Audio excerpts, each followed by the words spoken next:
Hoje, o Estadão ele publica um editorial reconhecendo que o Brasil recuou até antes de 2012, que a situação brasileira degringolou nesse período. Não há mais dúvidas. Hoje, o mercado, com a mudança de governo, alimentou um conjunto de fantasias que começa a se dissolver no ar. Mas o que levou a essa situação? Não é nada que seja muito misterioso. Você tinha um sistema político poluído, efetivamente, com os financiamentos de campanha praticados por todos os partidos, e a partir de um determinado momento, através de um conjunto de manipulações, você pegou um caso que ocorria em Brasília, de corrupção que acontecia no Rio de Janeiro, e conseguiu levar para Curitiba. Nós já contamos muitas vezes essa história como uma cooperação internacional, a ligação dos procuradores, do juiz Moro, dos policiais federais com os Estados Unidos, com o Gabinete de Segurança Institucional dos Estados Unidos, desde o caso Banestado, permitiu que eles fossem alimentados de informações informalmente. A cooperação internacional você tem que ter aprovação do Ministério de Relações Exteriores, por quê? Porque entra em jogo interesses nacionais. Mas os americanos alimentaram durante algum tempo até que eles tivessem um conjunto robusto de evidências. Daí eles formalizaram a cooperação para mandar as provas que estavam em cima dessa toda essa espionagem que passa a dominar a segurança americana desde o início da era da telemática e principalmente depois dos atentados das Torres Gêmeas. Né? Então você usa essa bandeira da corrupção, contra um lado, para desmontar institucionalmente o país. Ontem eu publiquei um artigo pegando 4 países, que, ao contrário do Brasil, você tinha déspotas lá, conduzidos por déspotas, né? Saddam Hussein no Iraque, o Gaddafi na Líbia, um país africano, o próprio Maduro na Venezuela agora, e daí você transforma todo o jogo político naquela ideia assim, se você vamos tirar tal presidente, que o resto tudo se resolve. Fizeram com Dilma, que não tinha nada de déspota, era uma democrata aqui. Cometeu vários erros econômicos. Em cima desse cenário, você teve um desmonte total dos partidos políticos.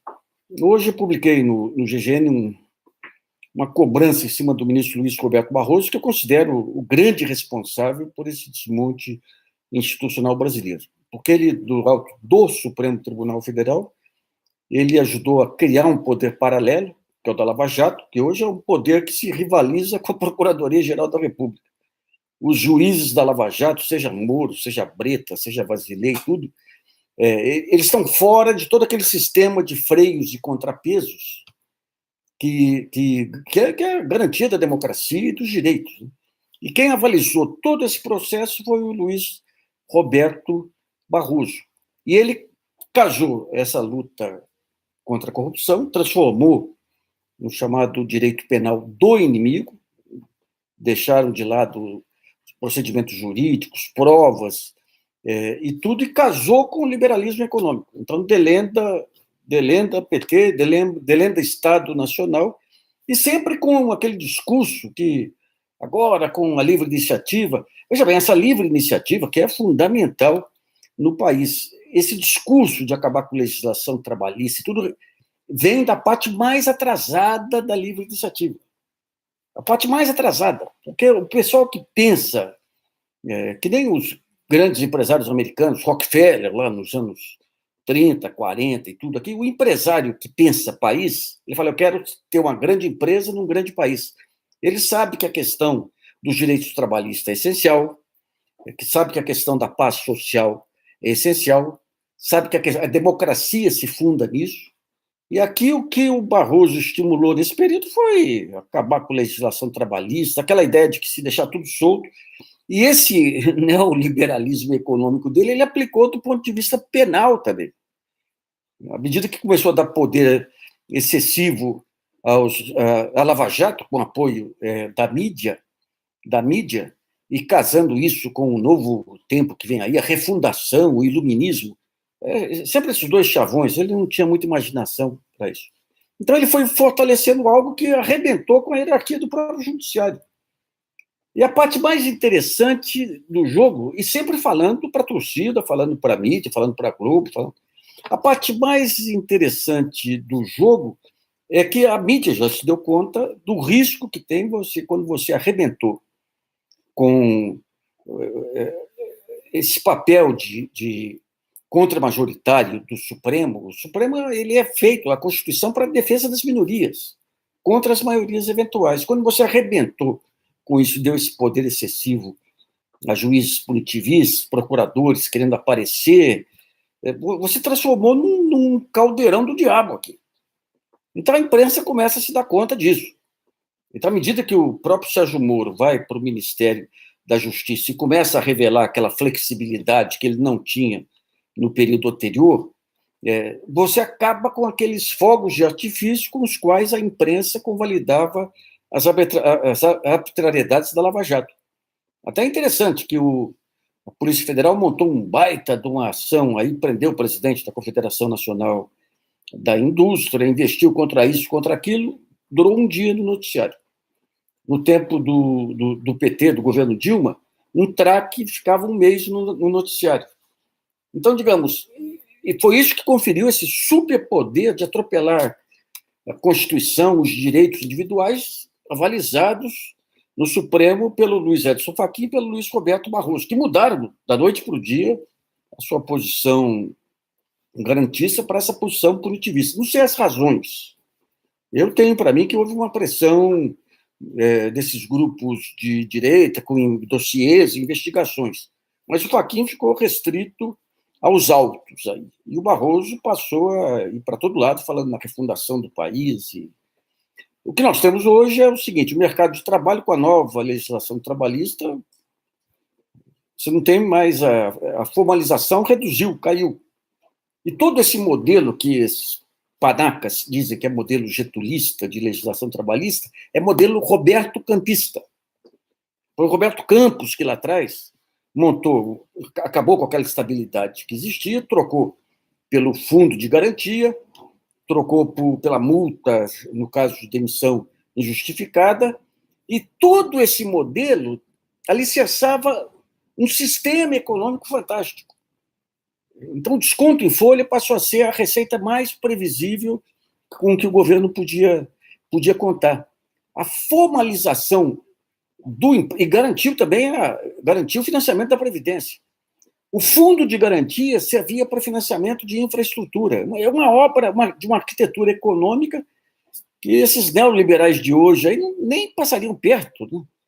E a formalização, a carteira de trabalho, garantia o acesso ao crédito. Então, essa grande explosão que teve de crescimento do mercado de consumo aí, no segundo governo Lula e no início do governo Dilma, está ligado diretamente à formalização do emprego. Então, eles acabam com isso, sem pensar em todas as consequências. Hoje, coloca-se aí o Gustavo Franco dizendo que tem que fechar as universidades federais abertas pelo Lula, que tem um papel central na regionalização do desenvolvimento. Você tem estudos que mostram que não foi nem Bolsa Família, nem salário mínimo que garantiu esse desenvolvimento recente do Nordeste. Foi a proliferação de universidades. Mas os economistas eles são utilitaristas, então eles pegam a bandeira ideológica e colocam acima do funcionamento do país. Então, isso aqui é essencial para o funcionamento do país, mas isso aqui significa que você tem que aumentar o poder do Estado como regulador ou tudo. Então, tira. E o que você coloca no lugar? Então, você tem o Paulo Guedes que está fazendo tudo isso. Agora, esse sentido utilitarista foi feito pelo Barroso no Supremo Tribunal Federal. Ou seja, em nome da refundação do país, com a livre iniciativa, fazendo isso. Gente, a regulação é essencial em qualquer país. Você tem alguns tipos de políticas aí que não tem como substituir o setor público. A regulação do setor de saúde, a oferta de serviços de saúde, a educação, a política científico-tecnológica. A regulação é essencial para evitar a formação de cartéis, monopólios e abusos. Tudo isso foi jogado fora em cima dessa ideia da mão invisível do mercado. E o Barroso traz a mão invisível do mercado para a justiça também. Vamos deixar dar força para esses juízes que colocam a corrupção, a luta contra a corrupção acima de qualquer outra coisa. Nós somos colunistas lá no GGN que já lá atrás já mostravam. É o Brasil improdutivo se apossando do Brasil produtivo. Ou seja, você pega os defeitos aí de empreiteiras, ou você pega os defeitos do sistema político, em vez de punir quem comete os ilícitos, preservando a estrutura, você vai desmontando tudo, destruindo tudo. E sendo aplaudido e incentivado pelo Luiz Roberto Barroso. Agora, o resultado qual é? O país teve uma queda brutal do PIB, e quando você tem queda brutal do PIB, a recuperação costuma ser muito rápida. Bastam políticas econômicas mais acertadas, que você tem capacidade ociosa, você já tem a estrutura instalada. Aqui no Brasil, como a política econômica a Dilma cometeu todos os erros que a gente cansou de apontar na época. Daí entra o Michel Temer, o maior grupo de políticos negocistas da história da República, colocados lá com o endosso do Supremo Tribunal Federal, especialmente do Barroso.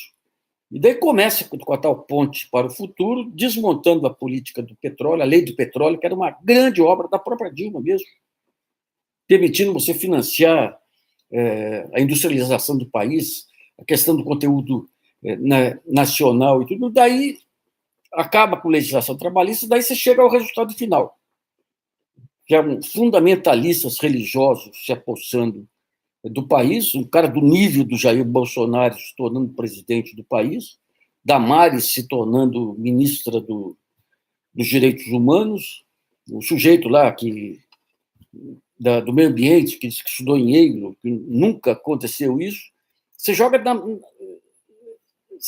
na pior geração, consegue ser piores que o Temer, a ponto de generais sem nenhuma visão, como esse Heleno, aí hoje ser uma âncora de racionalidade.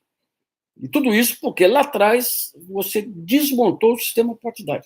A pretexto de combater a corrupção, você usou ideologicamente o combate à corrupção sem pensar em nenhum momento nas consequências. Arrebentou com as empreiteiras brasileiras, que era o braço mais avançado aí. Foi erro de política econômica esse negócio dos campeões nacionais. Nós já criticamos algumas vezes aí essa história. Você tem que criar uma infraestrutura competitiva, investindo em políticas científico-tecnológicas, nas pequenas e médias empresas, estimulando aí as startups e tudo. Mas se concentrou nas empreiteiras, passaram a entrar na área de energia, telefonia e tudo, mas era um ativo nacional.